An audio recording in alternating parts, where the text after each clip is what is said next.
I tend to ask myself this question: can you be a genius or highly intelligent and still an idiot?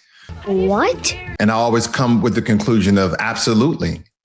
I was listening to Stephen A. just the other day regarding the Chicago shootings on Juneteenth, and he was making a correlation and comparison with the Austin Metcalf and the Carmelo Anthony case, and how people like Charleston White and other YouTube influencers with the likes of Officer Tatum was given a diagnosis of Dr. Umar Johnson. When it comes to the case of Carmelo Anthony stabbing and murdering Austin Metcalf, Dr. Umar made some allegations referencing that Austin Metcalf somehow fell on Carmelo Anthony knife, even though that none of the reports, none of the eyewitnesses, none of the evidence stated and or alluded to that. And so Stephen A. was given an account and take of the response and reaction of Officer Tatum. And he then moved to Chicago on Juneteenth, that this Carmelo Anthony case, the appeals case, is getting more highlight, more coverage, more people speaking about it than what actually happened on Juneteenth. So let me bring you guys up to speed of what happened on Juneteenth on Friday. So 7 killed and dozens injured following a series of weekend shootings in Chicago. It states here that Chicago has led to at least 38 injuries and 7 deaths since Friday evening. Then Stephen A. goes on to state the amount of killings that have happened in Chicago, let alone the Black community. He's absolutely right. We have a lot of tragedies in our community, and we could connect the dots here, ladies and gentlemen, because, and this is not giving excuses, but this is actually giving reason behind the excuse that people will state that I'm making. What other group in America has been through what Black Americans have been through? No other group. Yes, he did. Whether it be slavery for over 200 some odd years, Jim Crow for over 100 years, but the entire system of slavery and the degradation of Black people in this country stems back over 400 years. And no other group has ever been through that. We've had COINTELPRO. We've had drugs to be pumped into the Black community by the 3 or 4 letter agencies. We have so many systemic issues that still go on today. And people would just say, you're just giving excuses. You're just giving reasons. Well, can we do an experiment here? Can that happen to the Asian community? Can that happen to the Hispanic community? Can that happen to the white community, and see where they'll be at today? Because if we keep giving excuses, but nobody never had our experiences, then what's the reason behind it? What's the reason behind mass incarceration? Then people would like to move the goalpost, so to speak. They would like to deflect. Well, that was Joe Biden and Bill Clinton. Wasn't Bill Clinton the first Black president? Absolutely not. Just because he smoked a little weed, got a head job in the White House, and he plays the saxophones don't make nobody a particular race or not. Yes, definitely. But the actions behind the paperwork. See, someone can shake your hand and then fire you the next day and then say it was just business. You're fired. And that's the way I see these systems. But again, there is amount of accountability and responsibility of the Black community to decrease the amount of murders that we have in our neighborhoods. We have the right to live safe. We have the right to economic freedom. We have the right not to look behind our backs. And that's just not the case as of today. So there is an amount of accountability and responsibility. Okay. He was basically stating that the Carmelo Anthony case received more attention and more highlights than what actually happened on Juneteenth, a celebration holiday for foundational Black Americans, for Black Americans of being released from slavery in Texas. And I totally get it. But here's the thing that I say, and a lot of people do not like when I say this, but it's the truth. Have we had Black Americans with no just cause to kill a white person, to kill an Asian person, to kill a Hispanic person? I'm pretty sure we have. But the ratio in difference, if we then turn that around, if we inverse it, Asian on Black, white on Black, Hispanic on Black, we're talking about 3 to 4 times more killings with someone who's being non-aggressive and unarmed. And you can check the statistics. And the reason why I bring that up, because the very next statement I'm making, a lot of you are not going to like. What? Let black people kill black people, because we keep saying this black on black crime. I'm done. And I made a video about white on white crime. But ladies and gentlemen, it's about in the proximity of where most people live. White people kill majority of white people. Black people kill majority of black people. Asian and Hispanic kills majority of their own kind. This is because we live in close proximity to one another, and majority of demographics and races live amongst themselves. So you're going to have more of more of more. If that makes any sense to anyone. 50 times? More. 100 times? More. But unfortunately, due to our 14%, not 13%, Stephen A., but due to our 14% population, we have more killings, we have more murders than any other demographic in America, and that absolutely need to change. So again, I'm not going to alleviate, I'm not going to retract that what he stated about accountability and responsibility. And I was just watching a PBD podcast. And again, I watch these just for information and research. OK, it's not that I enjoy them. OK, but they were combing down the crime in the black community. It were combing down into fatherless homes in the community. But they was never giving just cause of these reasons, of these systemic issues, that if things didn't happen in the 50s, in the 60s, in the 70s, in the 80s, in the 90s. And we're talking about legislation that led to a lot of the conditions that the black community is in. But everybody is playing the fool.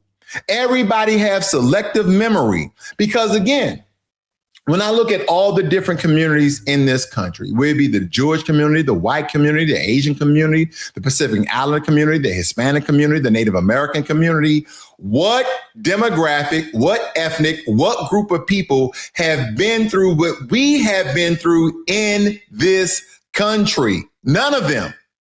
So again, if it was 400 years, then we probably need about 400 to 800 years to get out of, because believe me, when it comes to trauma, when it comes to damage, especially legislatively, and it's still happening today under this administration. Yeah. It happened under the Biden administration. Yeah, it happened under the Bush administration. It happened under the Obama administration. But I'm not going to comb through those things because, ladies and gentlemen, we should already know this. Right? A lot of people adored and loved President Obama, but he didn't do anything specifically for us, but he did things specifically for Native Americans. He did things specifically for the LGBT community. People would then state, well, he can't just do anything just for black people. He did it just for the Native Americans. When we're talking about ethnic and race, I know LGBTQ covers a multitude of different people. I get it. Why are you gay? But here's the thing.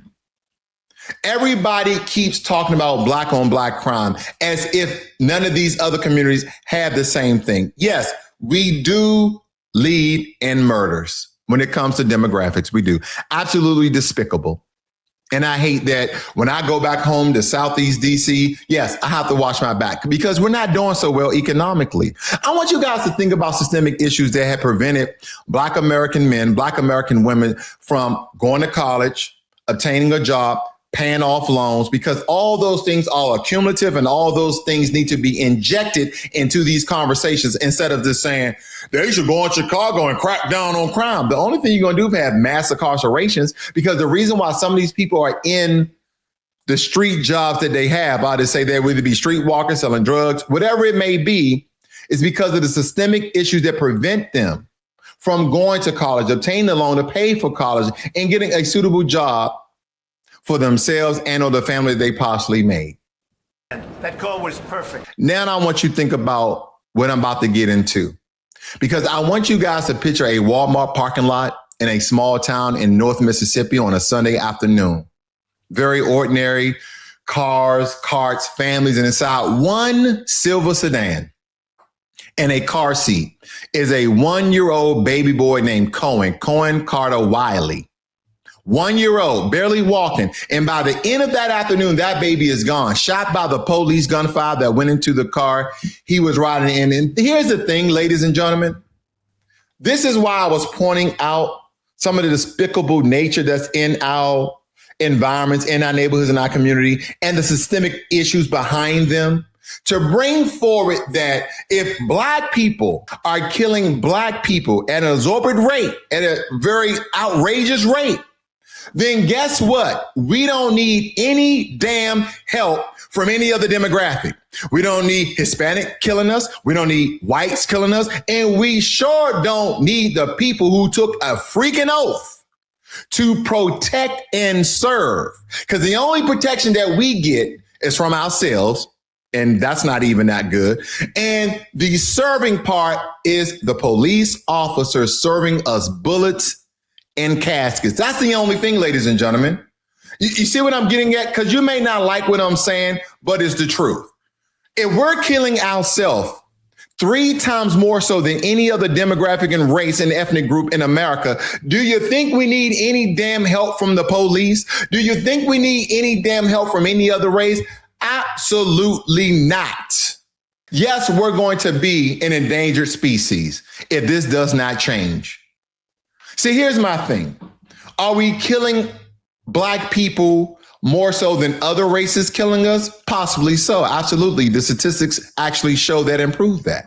But do we need assistance in the killing of our own people? Absolutely not. And that's the part that I don't hear. None of these YouTube pundits, none of these so-called influencers, none of these media moguls, none of them speak about the systemic issues that led up to this. Because again, no other group of people in this country have been what we went through. Again, if everybody loves experiments, if everybody just want to see the outcome, if people only want to bear the fruit of the comments and the subconscious bias that they have about Black people, then won't this country just flip the script? Won't we just kind of have people to go through what we've been through and see how you guys turn out? Now, granted, do I really want that? Absolutely not. Would that really happen? Absolutely not. We know we're not going back there. We know that the dominant power structure won't allow that to happen because they still need people to demonize. They still need people to have excuses. They still need people to say the reason why America is not great again is because diversity, equity, inclusion. I mean, Black people. I mean, whoever we can blame at the time. That's the cause, ladies and gentlemen. That's the cause. Marcus Keys. Valicia Wiley. Valicia Wiley lost her son to the negligence of law enforcement in Senatobia, Mississippi. Can you please tell what happened? It was me, my son, and another friend of mine who was at Walmart. As we was leaving out the Walmart, they tried to stop her, but I kept walking because it had nothing to do with me. By the time me and my baby got in the car, she came. And then when we was backing up, they was running out the cone. I raised my baby up because they withdraw their gun. She had no tent. I raised my baby up trying to show them that he was in the car.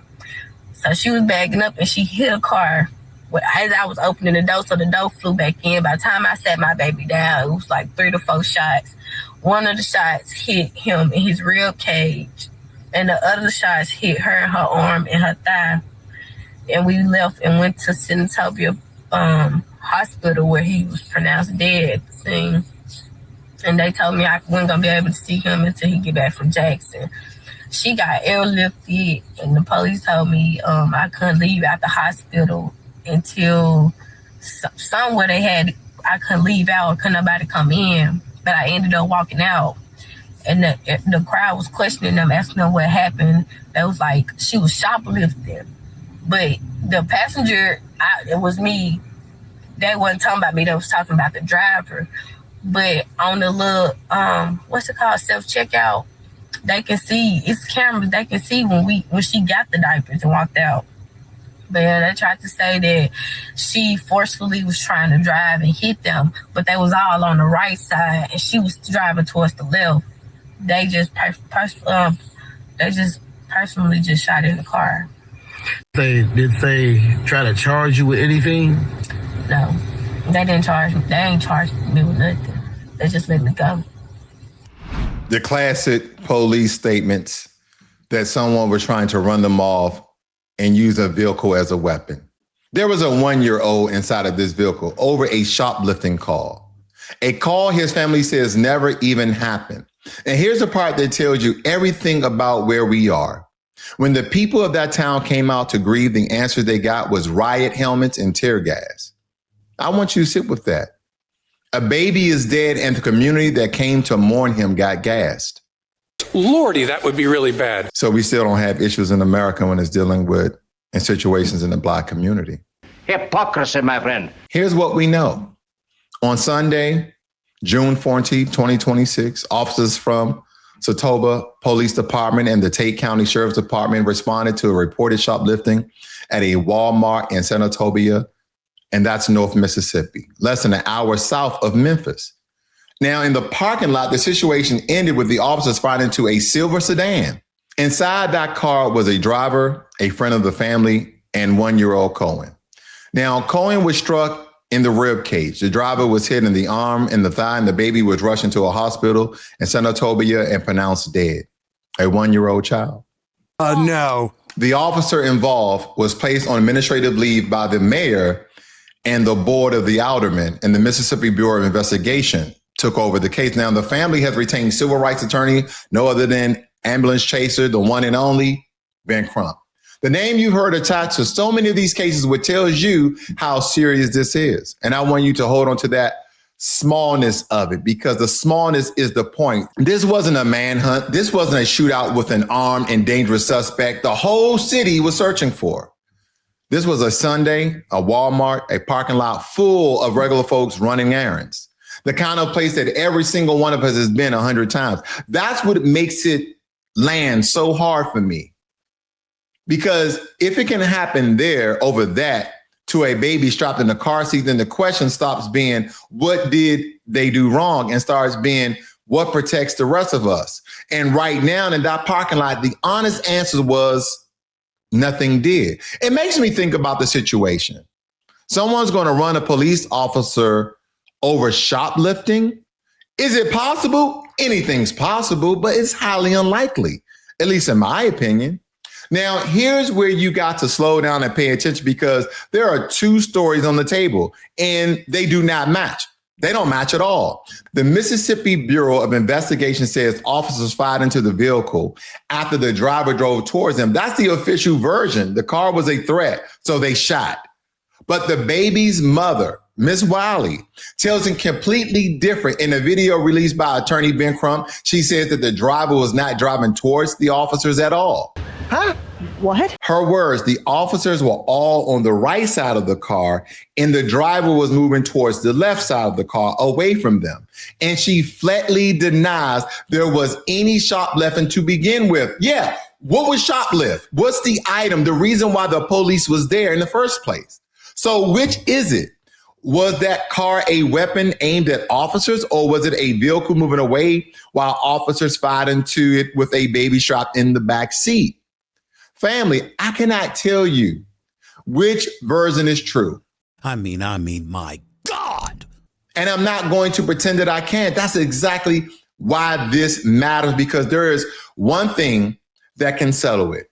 One thing that doesn't have a memory or a motive or rhetoric or absolutely takes a side, and that is the body camera footage, the tape. And until that tape comes out, every single person watching has the right to ask the only question that counts. What are we not being shown and why? And notice how fast that official language does its work. The vehicle drove towards officers. That one sentence is being built to end the conversation before it starts, to quietly move a 1-year-old from victim over unfortunate outcome of a threat. Maybe it's true. Maybe the footage backs it up from start to finish. But here's the line, family. You do not get to write the ending of the story and then sit on the only evidence that could check your work. Not when a baby is in the morgue. Transparency is the enemy of good policing, is it not? The only thing transparency threatens is a lie.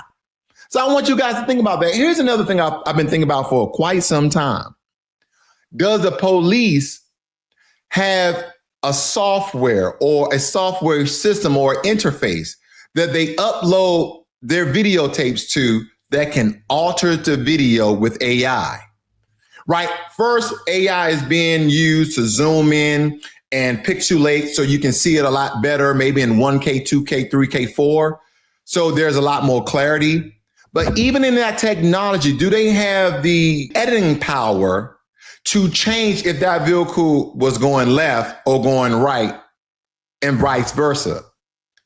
If that vehicle was going right or going left, or vice versa? I'm just asking, because if we're going to implement, if we're going to infuse, and we're going to integrate AI into a lot of our systems, then we have to absolutely know the capabilities of that AI model. Because again, AI has gotten very, very good where some videos, you don't even know if AI is involved in or not unless they throw a little AI sticker that this was made with AI or AI generated. I'm just asking questions because if you don't think it's going to go there, and I'm not talking about this case in particular, it may just go there. Let me pull the camera back because this is the part of the story where a local headline becomes a national pattern. This is a reason police departments all over the country have policies. On paper, that discourage officers from firing into moving vehicles. You know why? Because it almost never makes anybody safer. A car with a wounded or dead driver doesn't stop. Have you guys ever thought about that? Now, the car is coming towards a police officer, and my questions would be, how far are the police away from the vehicle? Do they have time to react and get out of the way? Because if you're shooting inside the vehicle, don't you cause more harm of probably innocent bystanders instead of just getting out of the way, getting the license plate, and then reporting it or may in pursuit? I don't know. I'm not a lawyer. I'm not a former police officer. I'm just asking questions as a regular citizen. Houston, we have a problem. Because a car with a wounded or dead driver doesn't stop, does it not? It becomes a runaway vehicle, and the bullets that got into that car don't check who else is inside. A passenger, a friend, a 1-year-old in a car seat, all innocent. This is not the first time a family has buried somebody because gunfire went to a car over a non-violent call. A shoplifting report is a property complaint. It's not a death sentence. And nowhere in the policy of any police department in America does it say the appropriate response to maybe stolen merchandise at a Walmart, no less, is a hail of bullets into a sedan carrying a baby. When the response so wildly outweighs the alleged offense, that gap, that's not a personality flaw in one officer. That's a training problem, a policy problem, an accountability problem, Stephen A. And all at once, and understand who absorbs that gap. It's almost always a community, the Black community, that already has the least margin for error with law enforcement, the least benefit of the doubt, and the fewest resources to fight back when the case goes to court. See, when a department's worst mistake keep landing on the same kind of neighborhood, you're not looking at a streak of bad luck. You're looking at a pattern, and a pattern just policy by another name. The policy nobody wrote down, but everybody on the receiving end already knows by heart. Here's the thing, ladies and gentlemen. The part that should bother every American who believes in the right to assemble. After Cohen died, about 200 people's neighbors, families, friends, ordinary folks gathered downtown outside City Hall, less than a mile away from the Walmart. They weren't an army. They were a grieving community. And the response? Officers in riot helmets and gas masks lined up at the doors. And at one point, they appeared to fire gas to push the crowd back. Think about the message that sends. A baby is killed by police gunfire. And when the people come to mourn, and to demand answers, the same institution meets them with chemical agents. That's not public safety. That's intimidation. The right to peacefully assemble is in the First Amendment. It's not a privilege. It's a right we are born with. And when a community gets gas for grieving, the message they've been sent is to be quiet, go home, don't ask. Family, we're not going to be quiet and we are not going to go home. So what does this mean for Black America? And what do you actually do with it? First, we need to understand the blind spot dynamic. Now, the big networks did cover this, CNN, CBS, ABC, but the people carrying it the hardest, keeping the family's account in frame, are the Black press and the Mississippi Free Press. The national machine moves on in 48 hours. We don't. The story isn't over when the satellite trucks leave. For a family in Senatobia, it's just the beginning. And let's be honest about where this is happening. Mississippi carries a long and heavy history when it comes to Black life and whoever answers for it. Generations of families who learned the hard way that a death could go unexamined and a town could quietly close ranks. This history is not an accusation against every officer or every neighbor in Senatobia today, but it is exactly where the people, they are right to insist, loudly and without apology, that this particular time, the record be complete. The investigations be truly independent, if that's ever a thing. And the tape being shown to the public. The past is the whole reason the present has to demand receipts. You don't get the benefit of the doubt when your history is the doubt. The fight now is a fight for the tape and a fight for honesty. Independent investigation. The FBI is in charge.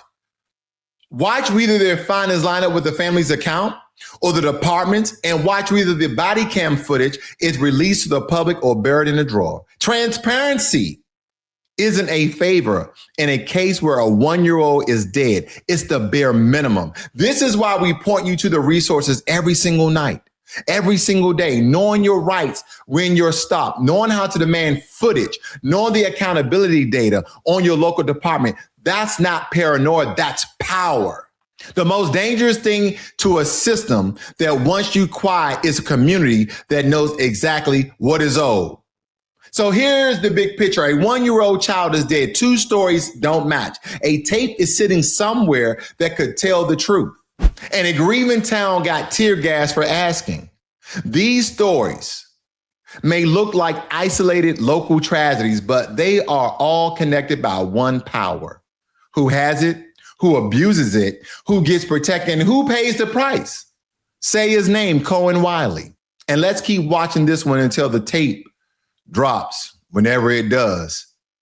And by the way, drop your thoughts in the comment section below. Hit the like button, subscribe to the channel, and share this video with somebody who needs to hear the truth behind the headlines and don't agree, and someone who understands the systemic issues that still plague the Black community today. And at the end of the day, if you want to point the finger at Black people, then point the finger at the past and present.